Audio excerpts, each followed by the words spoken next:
March 1951. The mountains of Korea echo with the thunder of war. Across frozen ridges and shattered valleys, United Nations forces alongside South Korean troops struggle to withstand a powerful offensive launched by Chinese and North Korean armies. What began less than a year earlier has already become one of the deadliest conflicts of the modern age. The Korean Peninsula has turned into a battlefield where entire nations are testing their strength, and where ordinary people are paying the highest price. The conflict first erupted in June 1950, when forces from the north surged across the border in a bid to reunify Korea under communist rule. South Korean defenders were driven back as city after city fell before the advancing armies. Only the arrival of an international coalition led by the United States prevented total collapse. Under the banner of the United Nations, troops from around the world entered the fight and gradually pushed the invaders northward. But victory proved elusive. As UN forces approached the Chinese frontier near the Yalu River, Beijing feared a hostile army on its doorstep. Backed by Soviet support, China intervened with overwhelming numbers, transforming the conflict into an international struggle. What followed was a brutal winter of relentless combat. The battlefields of Korea became scenes of unimaginable destruction. Infantry assaults, artillery barrages, and close-quarters fighting consumed mountains and villages alike. While soldiers fought for every ridge and valley, political leaders far from the front lines engaged in a dangerous contest of their own. The Cold War was no longer a distant rivalry. American and Chinese troops were now facing each other in direct combat. The risk of a wider conflict hung over the world. In Washington, preparations were made for every possibility. Nuclear weapons were placed on standby in the Pacific, and memories of the Second World War remained painfully fresh. Many feared that another global war might be approaching. Using remarkable restored color footage, we revisit one of history's most overlooked conflicts. This is the story of the Korean War, a struggle fought in the shadow of the Cold War, a war often remembered as the Forgotten War.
April 1951.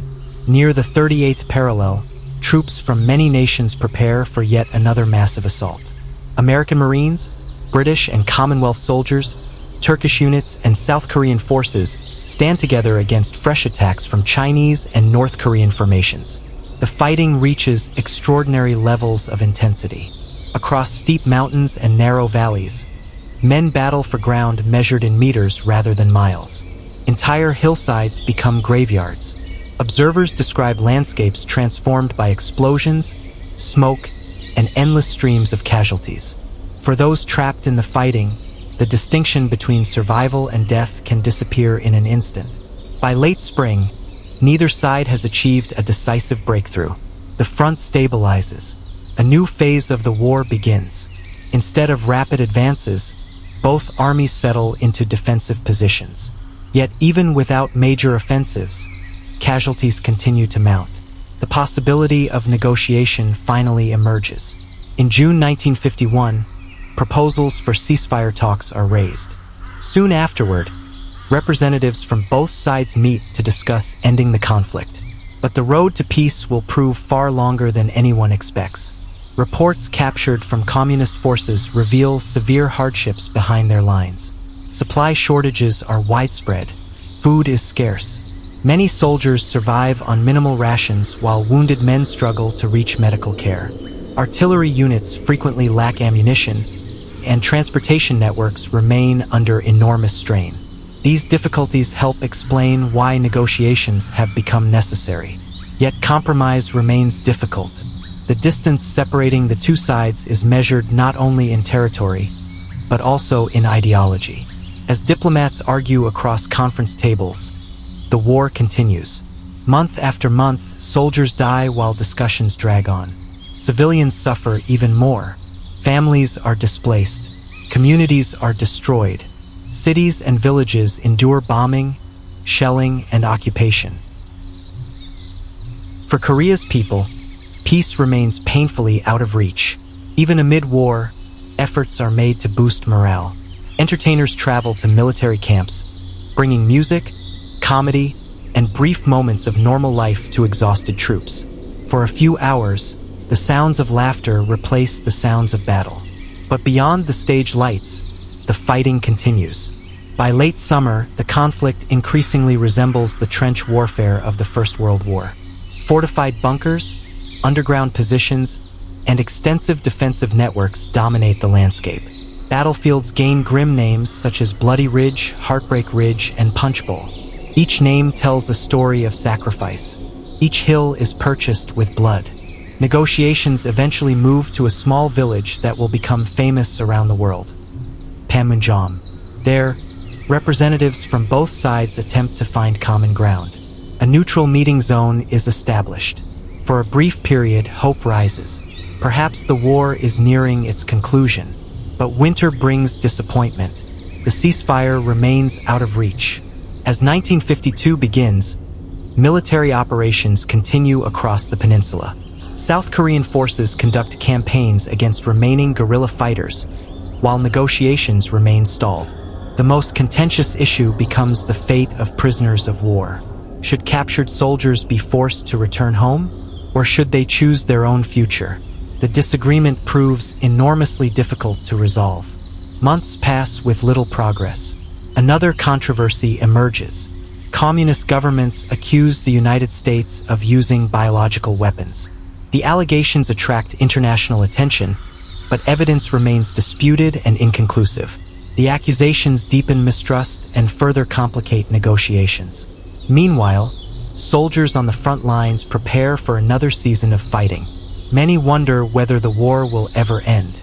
Nearly 2 years have passed. The battle lines remain close to where they were before, yet countless lives have already been lost.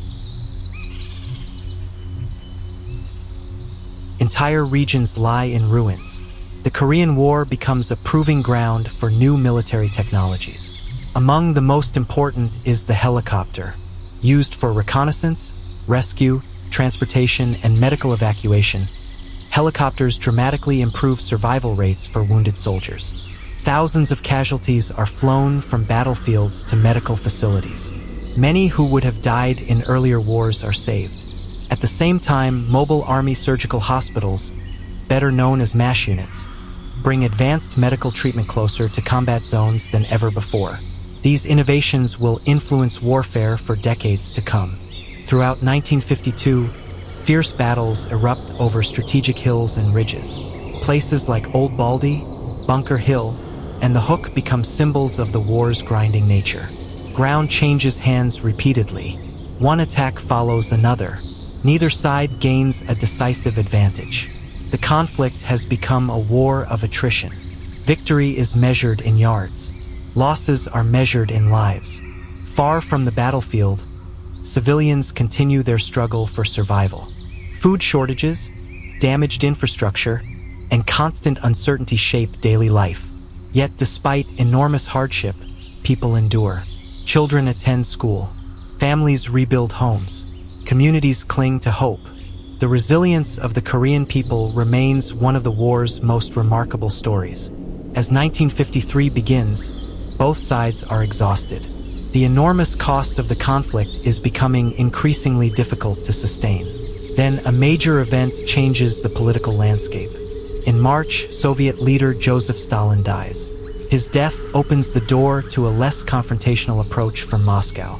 Suddenly, compromise becomes possible. Leaders in Beijing and Pyongyang are ready to reconsider positions that had previously seemed non-negotiable. Momentum toward peace grows rapidly. A new agreement concerning prisoners of war breaks the deadlock. Exchanges of wounded and sick prisoners begin. The atmosphere changes. For the first time in years, an end appears within reach.